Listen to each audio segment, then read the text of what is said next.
FVG breakout retest breakout retest. ఇలా మీకు previous breakout point దగ్గర ఆర్డర్ బ్లాక్ జరిగినా మళ్ళీ రీటెస్ట్ జరుగుతున్నా మీరు ఎంట్రీ తీసుకోవచ్చు. బికాజ్ ఈ రెడ్ క్యాండిల్ ది ఒక ఇట్లా విక్ పైకి తీసుకువెళ్ళి విక్ కింద ఇస్తుంది కదా. కింద ఇచ్చినప్పుడు ఇక్కడ నుంచి ఈ మూమెంట్ వరకు మార్కెట్ పక్కన ఓపెన్ అవుతుంది కదా. ఈ 2 క్యాండిల్స్ ది గ్యాప్ వచ్చేదే ఫేర్ వాల్యూ గ్యాప్. ఇది ఏమవుతుంది అంటే మార్కెట్ ఈ గ్రీన్ క్యాండిల్ ఉంది కదా, కిందికి ఇలా వచ్చి మళ్ళీ ఇలా పైకి వెళ్తుంటది, ఇట్లా ఇట్లా రీటెస్ట్ ఇస్తుంటది. సో ఆ రీటెస్ట్ పాయింటే ఫేర్ వాల్యూ గ్యాప్ లకి వెళ్ళి వస్తుంటే మనం ఇమీడియట్ గా బయింగ్ తీసుకోవచ్చు. సేమ్ టు సేమ్ ఇది మనకు ఫేర్ వాల్యూ గ్యాప్ కాబట్టి బ్రేక్అవుట్ కాబట్టి తెలిసిద్ది.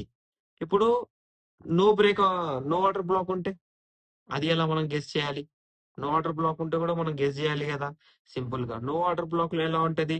నో ఆర్డర్ బ్లాక్ లో రెడ్ క్యాండిల్ అనేది పెద్దగా ఉంటది, గ్రీన్ క్యాండిల్ అనేది చాలా చిన్నగా ఉంటది. కరెక్టేనా?